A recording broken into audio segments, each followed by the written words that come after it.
Paz do Senhor, adolescentes. Eu já comecei o vídeo rindo, né? A minha filha é a cameraman. Ela fica, mãe, deu tempo. Eu já gravei uns 5 vídeos pra vocês e mando ela voltar, né? Tudo bem com vocês? Como é que vocês estão dentro de casa, descansando a cabeça, vendo o filme, né?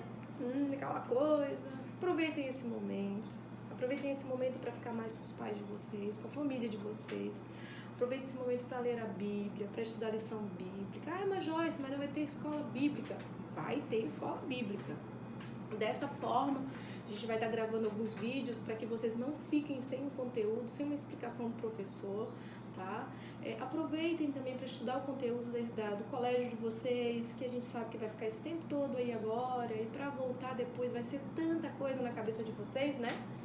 Gente, esse tempo dedicado, a gente só tem vontade de comer, né, gente? A gente quer comer tudo, oh meu Deus do céu. Mas vamos lá, vocês já sabem como eu sou, né? Me deram 10 minutos, gente, 10. Aí a minha cameraman, que é a minha filha, fica lá atrás me dizendo, mãe, é 1 minuto, é 2 minutos. Como é que eu vou falar uma lição deste tamanho em 10 minutos? Meu marido disse, no máximo 12. Eu digo, Jesus, já perdi, porque como é que vai fazer? Eu falo pelos cotovelos. Mas vamos lá. E vocês não riam de mim, tá? Não riam. Eu gravei um outro vídeo aí para os pré-adolescentes. Meu Jesus, toda hora eu falava adolescente. Meu Deus, deve estar rindo, vão rir de mim depois. Mas vamos lá. Nós vamos falar sobre o profeta Zacarias. Esse profeta não é aquele Zacarias lá do Novo Testamento, tá, gente? Esse aqui é profeta. Eu sei que vocês sabem. Vocês estudaram a lição, né? Leram a lição, né? Meu Jesus. Mas vamos lá. Lição de número 12, do dia 22 de março. O título da nossa lição é Zacarias, o reinado do Messias. O livro de Zacarias compõe 14 capítulos. Deem uma olhadinha lá depois, tá? A irmã Joyce não vai conseguir mesmo falar ponto a ponto da lição, até pelo tempo, né? Seria muito extenso e vocês se cansariam muito. Imagina eu, né? Falando no vídeo. Muita coisa, né? Eu já não gosto de falar, mas vamos lá. A irmã Joyce vai ler o versículo e depois eu quero que vocês leiam a leitura em classe, tá, gente? Que está lá em Zacarias, capítulo 1, do versículo 1 ao 4. E depois o versículo 16, 20 e 21. Leiam, aproveitem esse tempo, leiam um pouco mais a Bíblia, se aprofundem mais numa passagem bíblica, até mesmo num contexto histórico, tá bom? Mas vamos lá. Aqui o nosso versículo diz assim, ó, aquele que está lá abaixo do nosso título, tá? Diz o seguinte, e quando o Filho do Homem vier em sua glória e todos os santos anjos com ele, então se assentará no trono da sua glória e todas as nações serão reunidas diante dele. Esse texto bíblico se encontra em Mateus, capítulo 25, o versículo 31 e a parte A do versículo 32. Todo o livro de Zacarias, ele vai trazer profecias. E vai falar muito do nosso Messias. Quem foi o Messias? O nosso Senhor Jesus. Vai falar desse momento messiânico, que é todas as profecias que se destacam pela vinda do nosso Senhor Jesus à Terra. E aí vocês sabem que eu gosto muito quando fala sobre livros da Bíblia.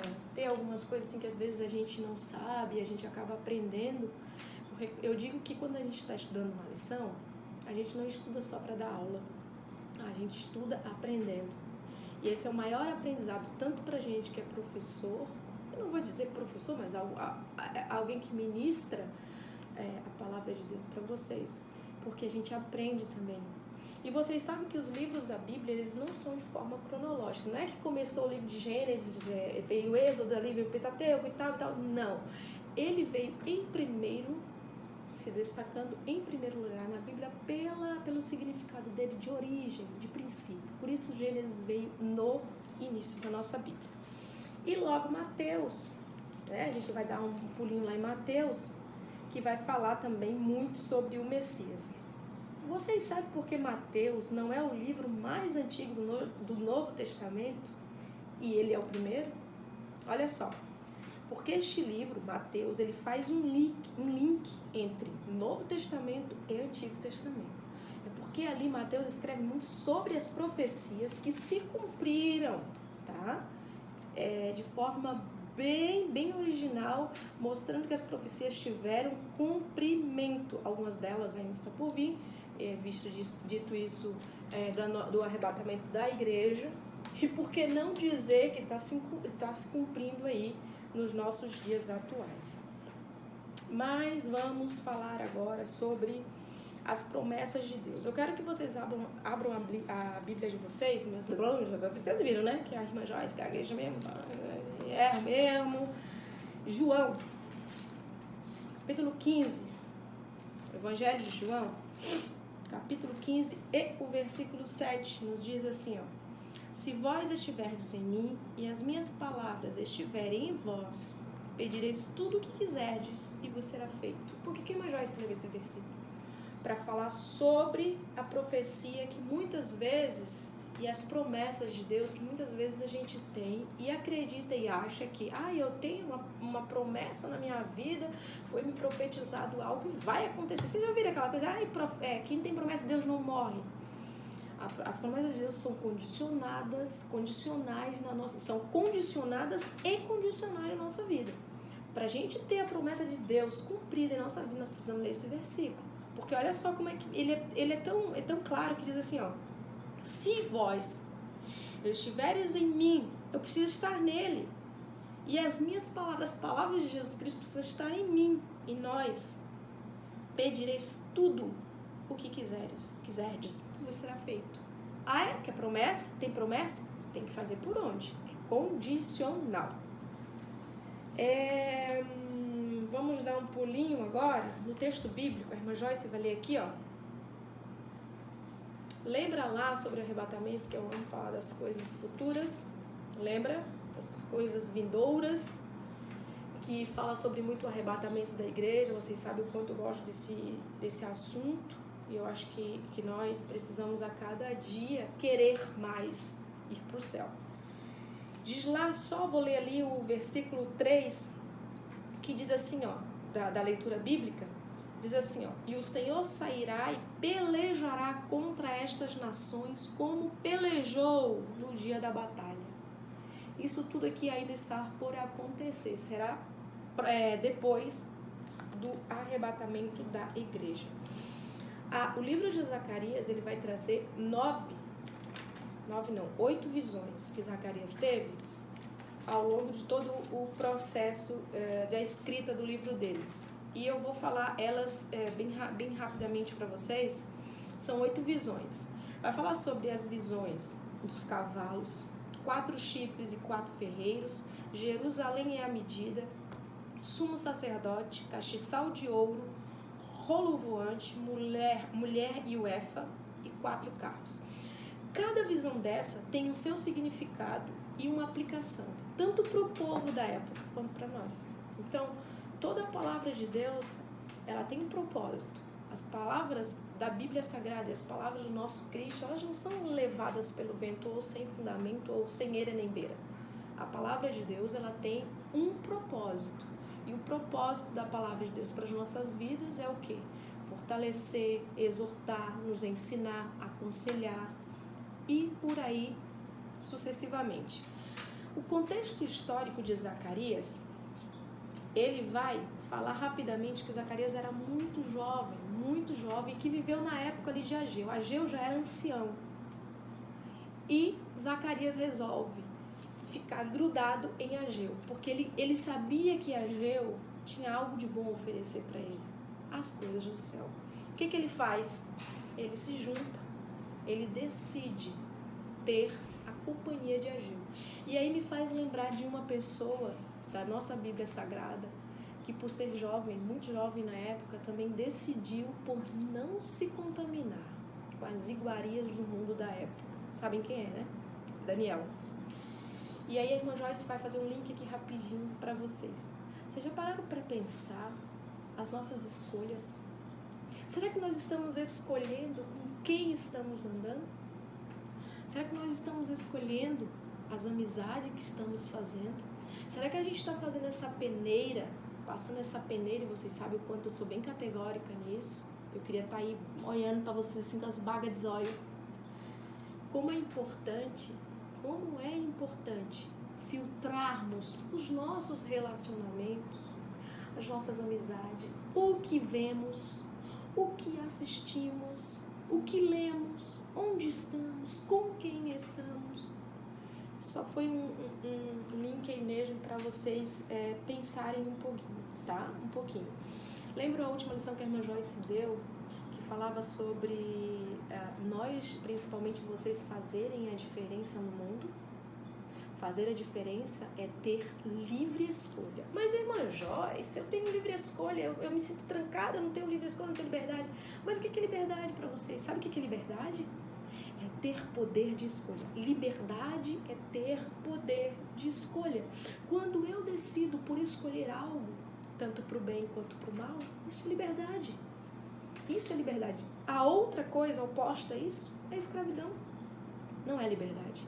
Liberdade é estarmos nos caminhos do Senhor, andando com Ele, fazendo a diferença. Mas, irmã Joyce, eu estou numa sala onde todo mundo é do mundo, ninguém é crente, só eu que sou crente. Faça a diferença, seja a diferença. Seja a diferença onde você for, tá bom? E aí nós vamos rapidamente passar ali o contexto histórico que a gente já passou, e eu vou ler um pedacinho ali que diz assim, ó. O livro de Zacarias é profundamente escatológico, vai falar muito sobre as coisas futuras, as coisas do arrebatamento da igreja, por isso das visões. E aparece muito ali também, ó, e suas profecias visam promover a esperança. Vou ficar nessa frase, promover a esperança. Como temos promovido a esperança na nossa vida cristã? Será que nós ansiamos pela esperança de um dia morar no céu? Lembra que a irmã Joyce falou de nós querermos, desejarmos a vinda de Cristo? Porque parece que o mundo, ele se tornou o quê? Satisfatório. O mundo não pode se tornar satisfatório para mim e para você, adolescente. Sabe por quê? Porque tudo que tem no mundo é passageiro. Mas não é bom, irmã Joyce? É maravilhoso, mas é passageiro. Nós não somos desse mundo. E o texto aqui diz muito sobre isso, e essa passagem me chamou muita atenção. Promover a esperança de um futuro melhor. Qual é promover a esperança? É a vinda do nosso Cristo, é estarmos para sempre com Ele. E eu já estou correndo, que já passou meu tempo, eu já devo estar em 12 minutos aí, adolescentes.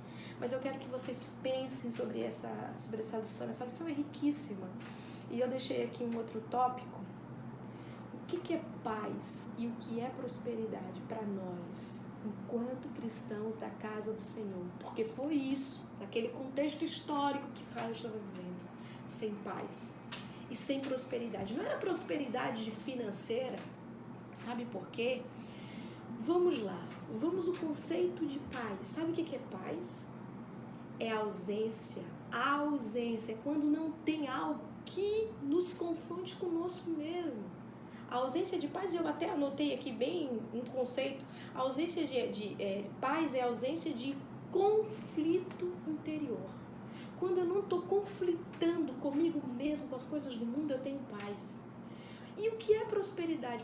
Prosperidade não é ter carro novo, mansão nova, comer do bem e do melhor. Prosperidade, eu coloquei um conceito bem assim, ó, raso. Prosperidade é a ausência de necessidade. Sabe o que é? Quando eu tenho prosperidade, eu posso ter prosperidade espiritual. Sendo qualquer pessoa, eu posso ter prosperidade vivendo bem com os nossos irmãos em Cristo. Isso sim é prosperidade. É uma ausência de necessidade. É quando eu tenho algo que me satisfaça. Muitas vezes a gente fica naquela de querer sempre o mais. Sempre o mais. Então, coloquem isso na lição de vocês. Paz. A irmã Joyce até anotou aqui, eu gosto de colocar algumas coisas para vocês anotarem. Paz é a ausência de conflito interior. E prosperidade é a ausência de necessidade. É quando eu não necessito daquilo que de repente o mundo quer me oferecer. Eu já tô satisfeita com aquilo ali. Já passou meu tempo, meu Deus, é tanta coisa que eu queria falar para vocês, mas já passou. Adolescentes, e a irmã Joyce vai fazer esse fechamento dessa lição com a seguinte frase. Percebemos que a história da humanidade escutem bem isso pausadamente que eu vou falar, tá? e percebemos que a história da humanidade esteve e sempre estará nas mãos de Deus. Porque dele, por ele, para ele, são todas, a Bíblia diz que são todas as coisas, nisso não fica uma vírgula. Tudo que acontece, tudo que está por acontecer, tudo que já aconteceu, está tudo no controle do nosso Deus. Não perdamos, não vamos perder a nossa fé. Não vamos viver por vista. Nós temos que viver por fé. Quem vive por fé tem esperança de um dia melhor. Quem vive por fé tem esperança de que algo bom vai acontecer mesmo na tormenta. E eu deixo aqui um versículo, leiam lá Romanos, leiam, tá? Capítulo 11, versículo 36. Todas as coisas, todas, é por ele, para ele, tudo é debaixo da vontade dele. Sei que eu falei demais, porque vocês sabem que eu falo demais, não consegui passar passo a passo da nossa lição, mas é só para não ficar longe mesmo de vocês, tá? Leiam a lição, aproveitem esse tempo de coração. Eu amo vocês, amo vocês, do fundo da minha alma.